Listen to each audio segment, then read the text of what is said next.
परमेश्वर ने हमें दिया है और परमेश्वर भला है जिसने रात भर हमें संभाला है और एक नया दिन दिखाया है। आइए हम लोग परमेश्वर के वचन में चलेंगे। आइए हम लोग पहले प्रार्थना करें और उसके बाद हम परमेश्वर के वचन में चलेंगे। स्वर्गीय पिता यीशु मसीह के नाम से हम आपका धन्यवाद और तारीफ करते हैं क्योंकि आप भले हैं प्रभु। आपके समान आपके जैसा कोई भी प्रभु नहीं है। परमेश्वर अद्भुत युक्ति करने वाले, अनंत काल का राज्य आपका है प्रभु। आप राजाओं के राजा और प्रभुओं के प्रभु हैं। और खुदावन हम धन्यवादी हैं कि आपने हमें अपनी संतान बनाया है पिता। अपना पुत्र होने का हमें अधिकार दिया है, इसके लिए हम आपका धन्यवाद करते हैं और चाहते हैं पिता परमेश्वर, जबकि आप हमसे इतना प्रेम करते हैं कि आपने अपने इकलौते पुत्र को हमारे लिए दे दिया प्रभु। तो खुदावंद खुदा, इस समय हम प्रार्थना करते, जो भी हमने आराधना स्तुति की भेंटें आपको चढ़ाई हैं वो आपके राज्य में कबूल हो। और इस समय हम प्रार्थना और विनती करते हैं खुदावंद, आज आपका आत्मा फिर से हमारे बीच में, जहां कहीं भी हम बैठे हैं, हमारे मध्य में आए प्रभु।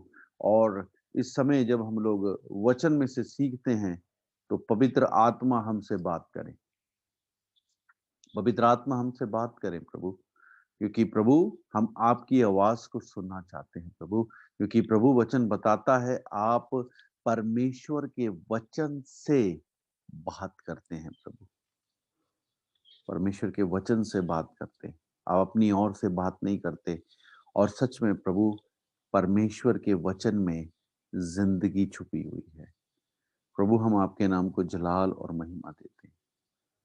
हम आपकी तारीफ करते हैं प्रभु। हम आपका शुक्र करते हैं। पवित्र आत्मा हमारी मदद और सहायता करें, धन्यवाद देते हैं और प्रभु यीशु मसीह के नाम से ये प्रार्थना मांगते हैं, आमीन। तो आइए खुदा के वचन में चलेंगे। हम लोग ब्रदर रोहित के साथ मिलकर पढ़ेंगे उत्पत्ति की किताब, उसका 25 अध्याय, उसकी 19 आयत पढ़ेंगे। Book of Genesis chapter 25 verse 19 onwards हम लोग पढ़ेंगे।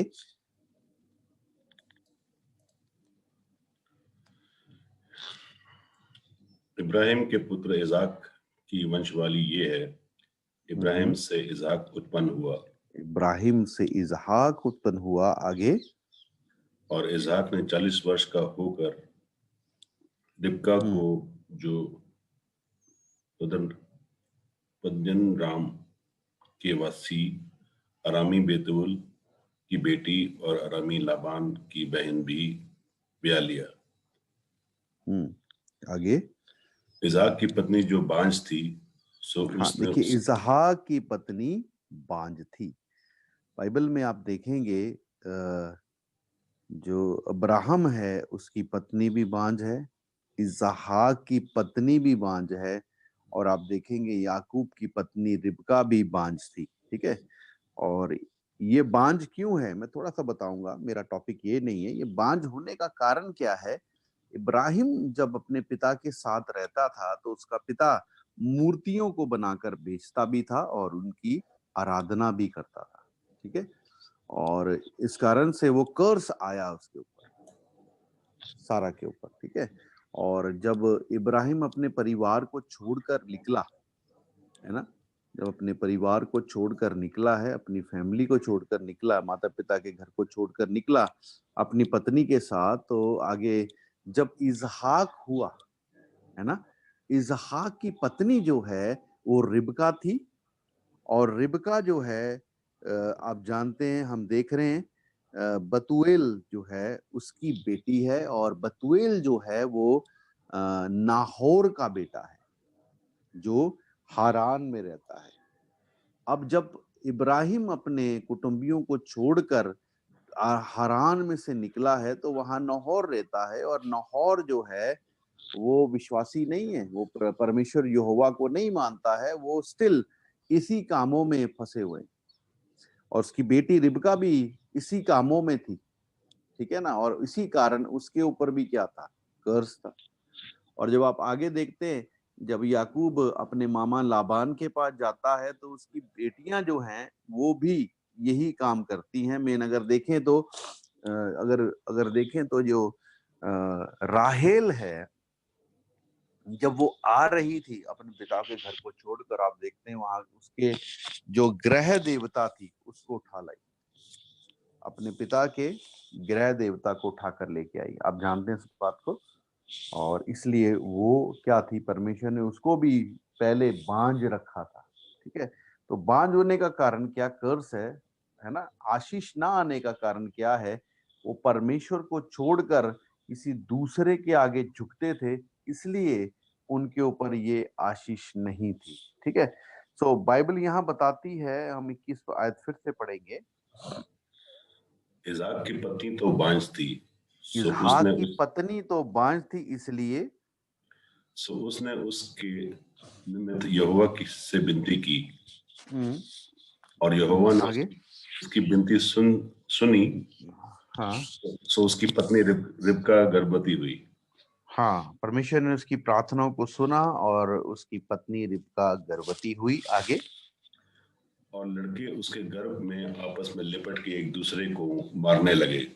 हाँ, देखो कितनी अद्भुत बात हुई कि लड़के जो थे उसके गर्भ में एक दूसरे से लिपटकर झगड़ा करने लगे, मारने लगे। तब तब उसने कहा, मेरी जो ऐसी ही दशा रहेगी तो मैं क्यों कर जीवित रहूंगी।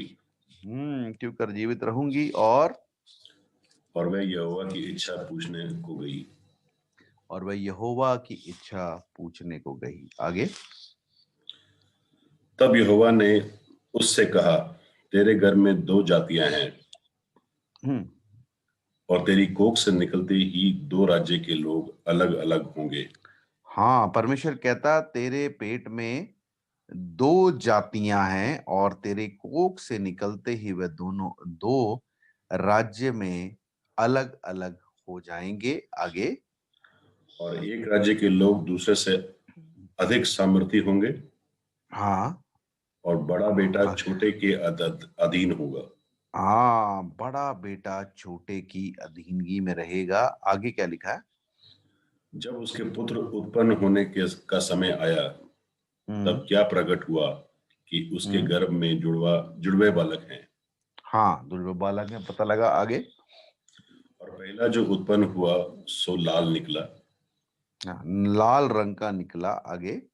और उसका सारा शरीर कंबल के समान रोममय था। हाँ, जैसे कंबल होता है उसके समान बाल ही बाल थे उसके शरीर पर। आगे। सो उस सो उसका नाम एसाव रखा गया, एसाव रखा गया। एसाव का मतलब है रुआर, बाल वाला, बालों बाल, बाल जिसके ऊपर होते हैं। ठीक है। आगे। पीछे उसका भाई अपने हाथ से एसाव की एड़ी पकड़े हुए उत्पन्न हुआ। अब पीछे उसका भाई उसकी एड़ी पकड़े हुए उत्पन्न बाहर निकला। आगे। और उसका नाम याकूब रखा गया। उसका नाम याकूब रखा गया। याकूब का मतलब क्या है, अड़ंगा मारने वाला, और या कहेंगे बेईमान, धोखा देने वाला। याकूब का मतलब है धोखा देने वाला। आगे। और जब रिबका ने उनको जन्म दिया, तब हाँ, इसहाक 60 वर्ष का था। और जब रिबका ने उनको जन्म दिया तब इसहाक 60 वर्ष का था। ठीक है, तो ऐसे दो भाई पैदा हुए और परमेश्वर ने पहले ही कह दिया कि ये दो राज्य होंगे और छोटा जो है बड़े के ऊपर प्रभुता करेगा, और इनके नाम भी दे दिए गए। लेकिन 27 आयत पढ़ के देखिए क्या लिखा है, सुनिएगा। फिर वे लड़के बढ़ने लगे, और एसाव तो वनवासी होकर चतुर शिकार खेलने वाला हो गया। हाँ, अब देखिए वे दोनों बढ़ने लगे और जो एसाव था वो वनवासी होकर चतुर शिकारी बना, है ना, शिकार खेलने लगा। और पर याकूब सीधा मनुष्य था और तंबुओं में रहा करता था। और याकूब सीधा मनुष्य है और तंबुओं में रहा करता है। ये बात बात याद रखिएगा, वो सीधा मनुष्य था। आगे। और इसहाक तो एसाव के अहेर का मांस खाया करता था। और इसहाक जो है उसका पिता जो है एसाव के अहेर का मांस खाया, जो वो मीट लेके आता था, जानवर को मार के लाता था, उसका मीट खाया करता था। अभी देखिए 28 आयत पढ़े क्या लिखा है, पढ़िए। और इसहाक तो एसाव के अहेर का मांस खाया करता था, इसलिए वह हाँ, उससे प्रीति रखता इसलिए था। वह उससे प्रेम करता था। देखिए क्या कहता है, एसाव जो है वो मीट लाता था उसके लिए, और इसलिए वह उससे प्रेम करता था। पर पढ़िए, पर रिबका याकूब से प्रीति रखती थी। लेकिन रिबका जो है वो याकूब से प्रीति रखती थी। देखिए, इस परिवार में अगर आप देखें इसहाक और उसकी पत्नी को देखें तो उनके दो पुत्र हैं, एसाव और याकूब। अब यहाँ पर आप देखेंगे एसाव जो है वो सॉरी इसहाक जो है वो एसाव से प्यार करता है क्योंकि वो उसको अहेर ला के देता है, और दूसरी तरफ हम देखते हैं रिबका जो है वह याकूब से प्रीति रखती थी। तो इस तरह से अगर हम देखें तो ये परिवार के अंदर क्या थी, पार्शियलिटी थी, पक्षपात था। ठीक है, परिवार के अंदर पार्शियलिटी और पक्षपात पाया गया।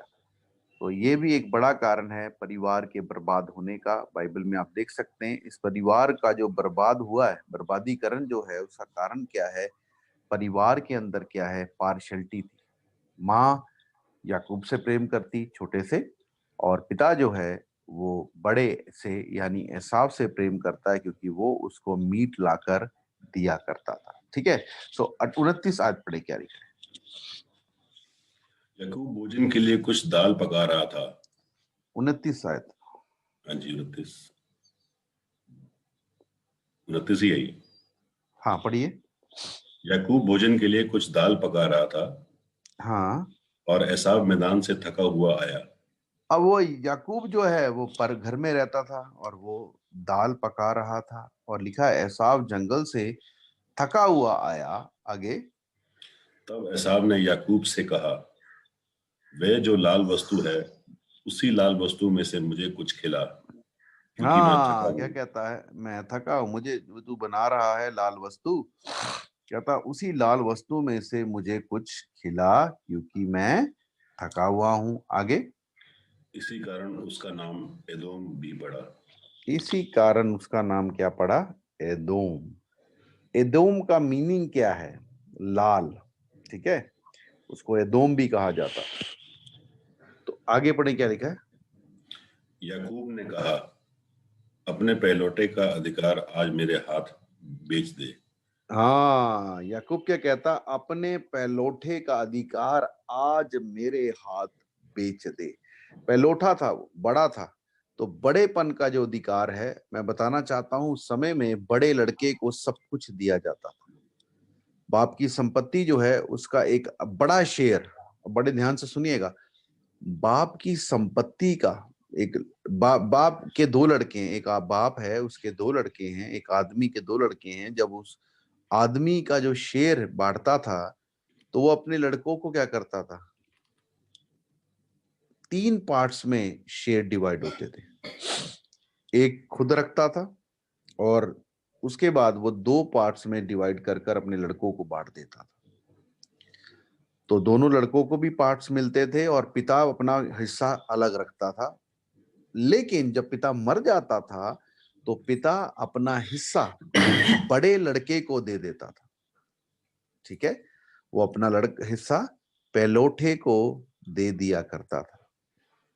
बाप एक आदमी है जिसके पास फॉर एग्जाम्पल तीन अमरूद हैं, तो वो तीनों अमरूद को कैसे बांटता है, दो लड़के हैं उसके, कैसे तकसीम करता है, वो बड़े लड़के को एक अमरूद, छोटे लड़के को एक, और खुद एक अमरूद रखता है। लेकिन जब वो मर जाता है तो ये बड़ा एक जो अमरूद है जो उस आदमी के पास था, पिता के पास था, वो ऑटोमेटिकली बड़े लड़के के पास चला जाता है। तो सेम वे बाप की प्रॉपर्टी जो है बड़े लड़के को जाती है। बाइबल में आप देखते हैं जब उजाड़ू पुत्र सब कुछ उजाड़ के आया, है ना, उस समय आप देखते हैं उजाड़ू पुत्र सब कुछ ले गया पिता से, और जब वो वापिस आता है तो उसका पिता क्या करता है, अपनी संपत्ति में से उसको देता है, उसको अंगूठी पहनाता है, वस्त्र पहनाता है, जूतियां पहनाता है, और अपनी संपत्ति में से उसको देता है। तभी उसका भाई आकर क्या करता है, जेलसी करता है।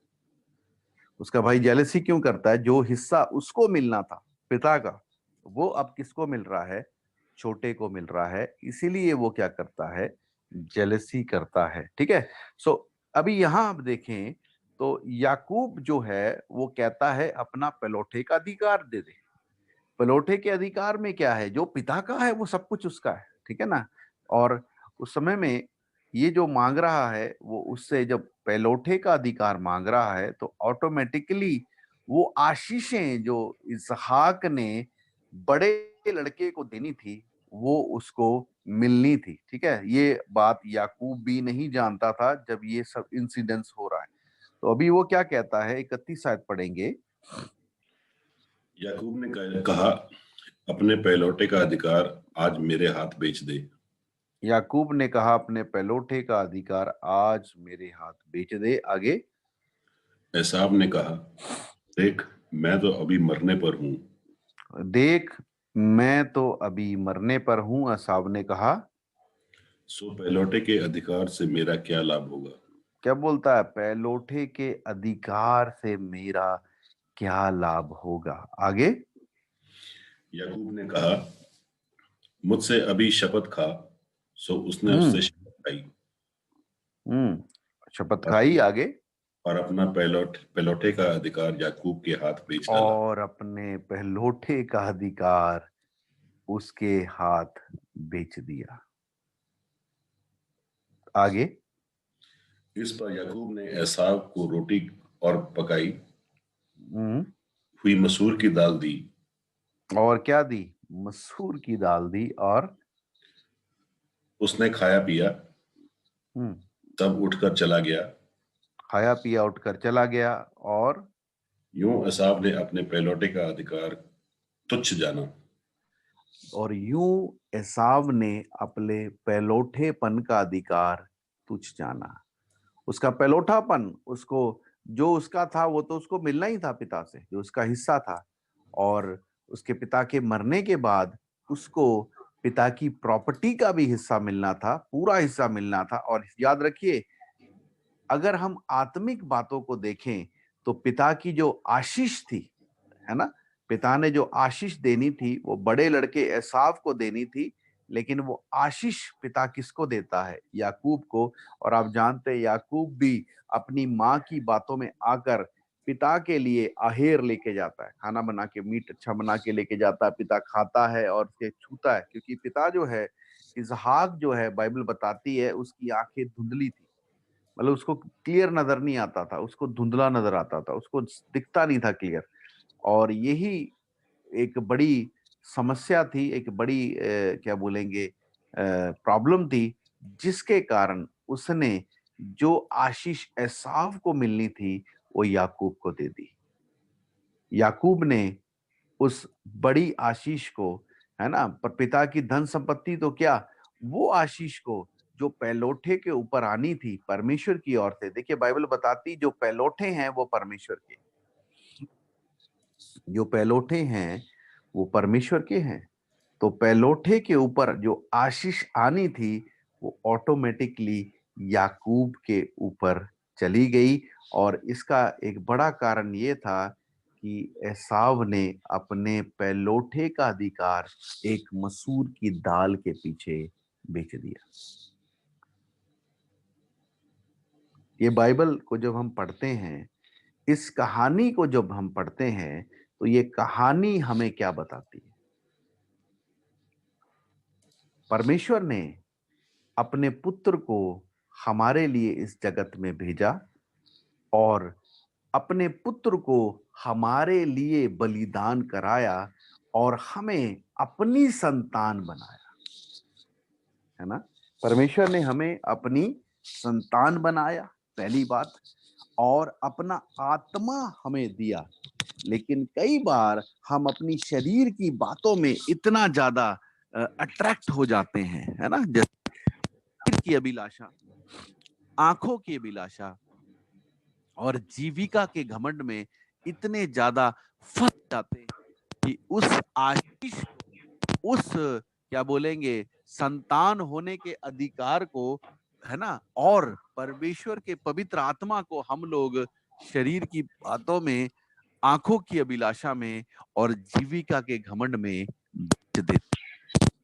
आदम हवा को परमेश्वर ने बनाया, आप जानते हैं, और अदन की वाटिका में रखा। और अदन की वाटिका में परमेश्वर ने भले बुरे के ज्ञान का वृक्ष भी था। परमेश्वर ने मना किया था उसका फल ना खाना, जिस दिन खाओगे उस दिन मर जाओगे। लेकिन बाइबल बताती है शैतान ने हवा को बहकाया और बहकाने के बाद हवा के अंदर 3 बातें आई, है ना? कौन सी बातें थी वो? हम देख सकते हैं उत्पत्ति 3 की 6 पढ़ के देखिए क्या लिखा है। इन 3 बातों को आप देखेंगे जब आप उत्पत्ति 3 अध्याय उसकी 6 आयत निकालेंगे, यहाँ पे आप 3 बातों को देखने पाएंगे। पढ़ें।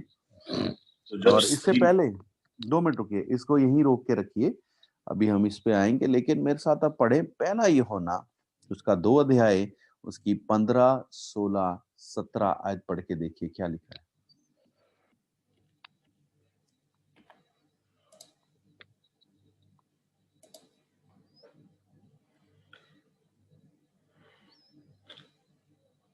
तुम ना तो संसार से और ना संसार में की वस्तुओं से प्रेम रखो। अब रुकिए, ना तुम संसार से ना संसार की वस्तुओं से प्रेम करो, है ना? अभी इस जो एसाव है उसने किससे प्रेम किया? संसार की वस्तुओं से। इजहाक, बाइबल बताती है, जब आपको पता है जब इसाक रिबका से फर्स्ट टाइम मिला तो वहां लिखा है एसाव जो था वो मैदान में था और मैदान में वो क्या कर रहा था? ध्यान लगाए हुए था, प्रेयर कर रहा था, प्रार्थना कर रहा था। लेकिन वो एसाव जब बुढ़ापे में आया तो उसकी आंखें धुंधली हो गई, उसको धुंधला दिखने लगा। ये धुंधलापन किसको दिखाता है? आत्मिक कमजोरी को दिखाता है। और इस कारण से वो इतना आत्मिकता में इतना कमजोर हो गया कि वो पहचान ही नहीं पाया कि याकूब है या एसाव है। ठीक है? और वो क्या करता था? लालच करता था। किस चीज का? मीट का लालच करता था। और दूसरी तरफ हम एसाव को देखते हैं तो एसाव ने भी क्या किया? मसूर की दाल, लाल जो होती मसूर की दाल होती उसका लालच किया, छोटी सी बात का लालच किया, है ना? और वचन क्या कहता है, एक बार पढ़ेंगे दोबारा से जहां से आप पढ़ रहे हैं। तुम ना तो संसार से और ना संसार में की वस्तुओं से प्रेम रखो। ना संसार से ना संसार की वस्तुओं से प्रेम रखो। उसने प्रेम किया, लाल मसूर की दाल से प्रेम किया। इसहाक जो है वो मीट से प्रेम करता था और हवा ने भी किससे प्रेम किया? उस फल से, है ना? तो क्या बोलता है? ना संसार से ना संसार की चीजों से प्रेम रखो। आगे, यदि कोई संसार से प्रेम रखता है यदि कोई संसार से प्रेम करता है तो उसमें हाँ, पिता का प्रेम नहीं है। उसमें पिता का प्रेम नहीं है। पिता का प्रेम जो है वो कौन है? वो प्रभु यीशु है। बाइबल बताती परमेश्वर ने जगत से ऐसा प्रेम किया कि उसने अपना इकलौता पुत्र दे दिया ताकि जो कोई भी उस पर विश्वास करेगा वो नाश नहीं होगा परंतु हमेशा की जिंदगी पाएगा। परमेश्वर का प्रेम किसमें प्रकट है? उसके पुत्र में प्रकट होता है। जैसे एक आदमी एक औरत है ना, पति पत्नी जो है वो दोनों एक दूसरे से प्रेम करते हैं, तो उनके प्रेम का क्या बोलेंगे प्रतीक क्या होता है? शादी जब होती है, क्रिश्चियन मैरिज जब होती है तो पति जो है वो पत्नी को अंगूठी डालता है और पत्नी पति को अंगूठी डालती है। जो अंगूठी है वो प्रेम को दिखाती है, वो प्रेम को प्रकट करती है कि वो एक दूसरे से प्रेम करते हैं। सेम वे परमेश्वर का प्रेम जो है जब हम यीशु को देखते हैं उससे प्रकट होता है कि परमेश्वर ने हमसे प्रेम किया। और वचन कहता है अगर आप संसार की चीजों से प्रेम करेंगे तो आपके अंदर पिता का प्रेम नहीं है। पिता का प्रेम कौन है? यीशु नहीं है। आगे पढ़ के देखिए क्या लिखा है। क्योंकि जो संसार में है हम्म अर्थात शरीर की अभिलाषा जो कुछ और संसार में है अर्थात शरीर की अभिलाषा, हाँ, आंखों की अभिलाषा आंखों की अभिलाषा, और जीविका हाँ, का घमंड जीवे घमंड। 3 चीजें संसार में, शरीर की अभिलाषा, आंखों की अभिलाषा और जीविका का घमंड। आगे, वह पिता की ओर से नहीं वह पिता की ओर से नहीं है परंतु संसार की ओर से है। परंतु संसार ही की ओर से है। आगे, और संसार और उसकी अभिलाषाएं दोनों मिटते जाते हैं संसार और उसकी अभिलाषाएं दोनों मिटती जाती हैं। आगे, पर जो परमेश्वर की इच्छा पर चलता है वो सर्वदा बना रहेगा। बना रहेगा। संसार और उसकी अभिलाषाएं खत्म हो जाएंगी।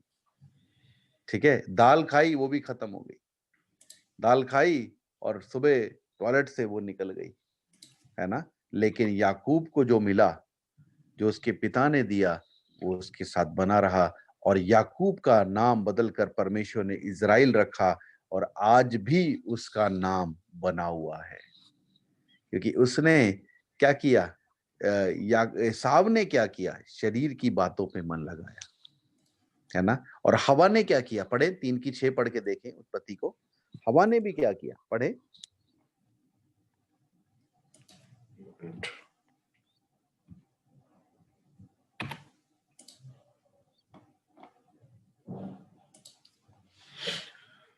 और अपने अपने पापों को मानकर यरदन नदी में उसमें उत्पत्ति तीन बपतिस्मा की ले। छः अच्छा, उत्पत्ति 3:6 पढ़िए आराम से।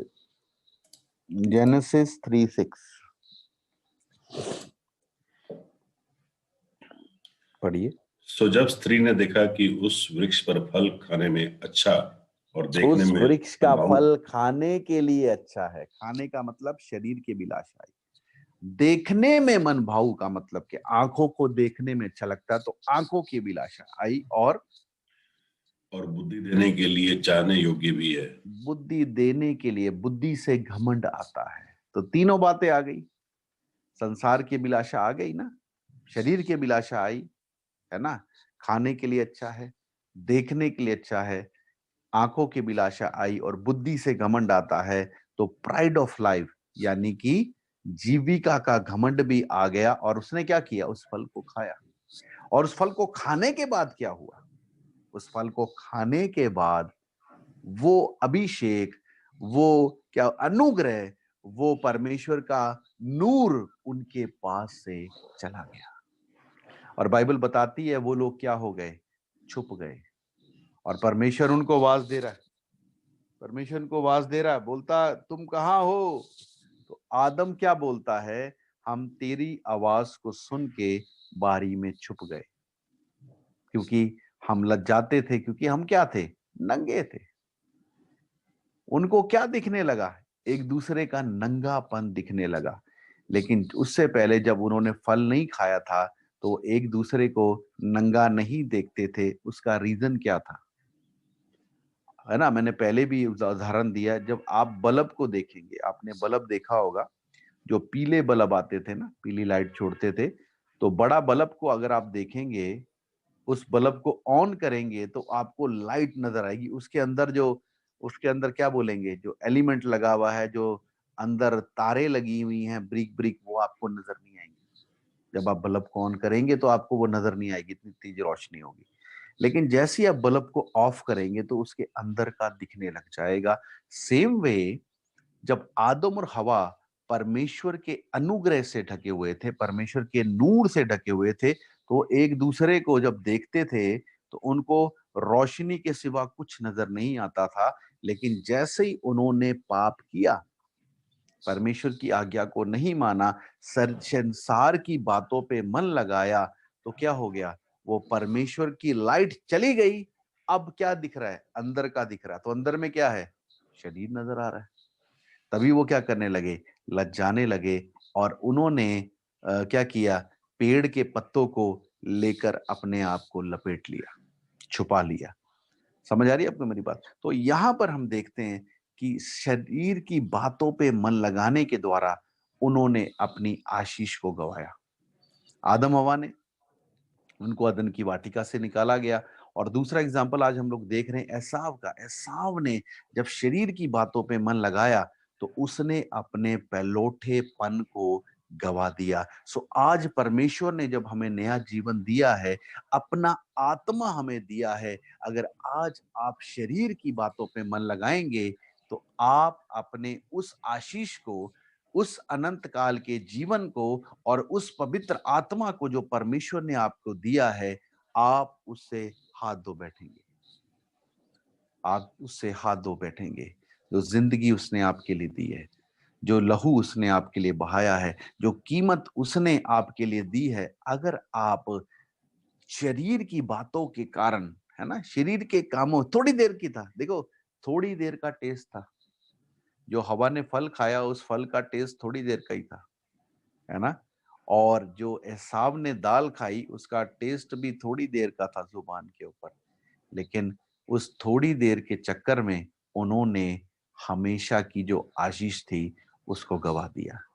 सो आज मैं आप लोगों को ये बात कहकर उत्साहित करना चाहता हूँ, इनकरेज करना चाहता हूँ कि आप, परमेश्वर ने जो आपको नया जीवन दिया है, उद्धार दिया है, अपने बेटे बेटी होने का अधिकार दिया है, अपना आत्मा उसने आपको दिया है, तो उसका उसको खोए मत, उस अधिकार को, उस आशीष को खोए मत शरीर की बातों के ऊपर मन लगाकर। जैसे एसाव ने अपने पहलौठेपन को खो दिया, कहीं ऐसा ना हो कि आप भी शरीर की बातों पे मन लगाकर, यानी शरीर के बिलाशा, आंखों की बिलाशा और जीविका के घमंड के ऊपर मन लगाकर अपनी उस आशीषों को खो दें, जिसके लिए यीशु मसीह को एक बहुत बड़ी कुर्बानी देनी पड़ी है। छोटी सी बात, दाल दाल के चक्कर में आके उसने आशीष खो दी। कई बार हम लोग भी, है ना, शरीर के कामों में आकर अपनी आशीष को खो देते हैं। कई बार हम लोग भी शरीर की बातों में आकर अपनी आशीष को खो देते हैं। छोटी सी बात है ना। गुस्सा आ गया, गुस्से में दो चार गाली निकाल दी, गाली निकालने के बाद आपको पता क्या होता, आपने तो गाली निकाल दी, लेकिन आपको नहीं पता आत्मा में कितना बड़ा लॉस आपका हुआ है। जब आप झूठ बोलते हैं, आपको नहीं पता कितना बड़ा लॉस आपको हुआ उस समय। आपको तो शरीर में लगता गाली निकाल दी है ना, मैंने झूठ बोल दिया है, गुस्सा कर दिया, झगड़ा कर दिया है, शरीर का काम कर दिया है, उसके बाद मैं माफी मांग लेता हूँ, प्रभु मुझे माफ कर देता है। ये सच है, जब आप प्रभु के पास जाएंगे, पश्चाताप करेंगे, प्रभु आपको माफ तो करेगा, लेकिन याद रखिए आपने कुछ ना कुछ खो दिया है। आपको नहीं पता आपने कुछ ना कुछ खो दिया। प्रभु ने तो आपको माफ कर दिया है, लेकिन आपने कुछ ना कुछ खो दिया है। बाइबल बताती है परमेश्वर ने आदम हवा को माफ तो कर दिया, लेकिन आदम हवा ने क्या खोया? परमेश्वर ने उन्हें हमेशा के लिए अदन की वाटिका से निकाल दिया। और मैं बताना चाहता हूं, परमेश्वर उनसे प्रेम करना नहीं छोड़ा। याद रखिएगा, परमेश्वर ने आदम हवा से प्रेम करना नहीं छोड़ा, लेकिन परमेश्वर ने, जब उन्होंने परमेश्वर के प्रोटोकॉल को तोड़ा, परमेश्वर के नियम को तोड़ा, तो परमेश्वर अपने नियम का पक्का है। परमेश्वर ने आदम हवा को अदन की वाटिका से निकाल दिया, लेकिन उनसे प्रेम करना नहीं छोड़ा। लेकिन याद रखिए, वो आशीष जो अदन की वाटिका में थी, वो उनको दोबारा नहीं मिली। अदन की वाटिका में उनको अनंत काल का जीवन दिया गया था, उन्होंने मरना नहीं था, क्योंकि बाइबल बताती है परमेश्वर ने आदम और हवा को अपने स्वरूप और समानता में बनाया था। लेकिन उनकी एक छोटी सी गलती ने क्या किया, वो सब कुछ खो दिया। तो याद रखिए, कहीं ऐसा ना हो आपकी छोटी सी गलती जो परमेश्वर ने आपको दिया है, उससे आप वंचित हो जाएं। वो पवित्र आत्मा, वो अनंत काल का जीवन, कहीं उससे आप हाथ ना धो बैठे। इसलिए इन छोटी छोटी बातों के ऊपर ध्यान लगाएं। देखिए, एक आयत मुझे यहाँ याद आ रही है, मेरे साथ निकालें, श्रेष्ठ गीत निकालेंगे। श्रेष्ठ गीत को हिंदी में बोलेंगे, सॉरी अंग्रेजी में बोलेंगे song of Solomon. Song of Solomon, Solomon, Solomon अंग्रेजी में सोलोमन है। तो मेरी प्रोनाउंसिएशन इंग्लिश में गड़बड़ है, लेकिन आप देख लीजिए श्रेष्ठ गीत, उसका 2 अध्याय, उसकी 15 आयत पढ़ के देखिए क्या लिखा है। जो छोटी लोमड़ियां दाख की बारियों को बिगाड़ती है, जो वे पकड़ छोटी ले। लोमड़ियां दाग की बारी को बिगाड़ती हैं, छोटी छोटी लोमड़ियां दाग की बारी को बिगाड़ती हैं। दाग की बारी के अंगूर की जो बारी है ना, खेत है, उसको बिगाड़ती है, उनको पकड़ लीजिए। आगे, क्योंकि हमारी दाख की बारियों में फूल लगे हैं। क्योंकि हमारी दाग की बारियों में फूल लगे हैं। फूल किसको रिप्रेजेंट करते हैं? फूल बताते हैं कि अब फल आएगा। आपको पता है, किसी पेड़ में फूल लगे तो इसका मतलब है वो फूल अब क्या बनेगा? फल बनेगा। सो वचन कहता है, जो छोटी-छोटी लोमड़ियाँ आपकी दाख की बारी में घूम रही हैं, उनको पकड़ लीजिए। कहीं ऐसा ना हो कि वो आपके फूल को गिरा दे, जिस पे फल लगेगा। ये छोटी-छोटी लोमड़ियाँ क्या हैं? ये छोटी-छोटी बातें, गुस्सा करना, झगड़ा करना, गाली निकाल देना, झूठ बोल देना, है ना? माफ़ ना करना, ये सब बातें क्या हैं? ये छोटी-छोटी बातें। इनको पकड़ लीजिए, इन छोटी-छोटी लोमड़ियों को पकड़ लीजिए, क्योंकि जो फूल लगा है ना, वो कहीं झड़ ना जाए, क्योंकि फूल के बाद ही फल आता है। आपने इतनी मेहनत की, क्या फ़ायदा उसका कि आपकी लोमड़ियाँ, जो छोटी-छोटी लोमड़ियाँ हैं, वो उस मेहनत को बर्बाद कर दें। सो मैं आपको कहना चाहता, मैं जानता हूँ कि आप मसीह में बहुत मेहनत करते हैं।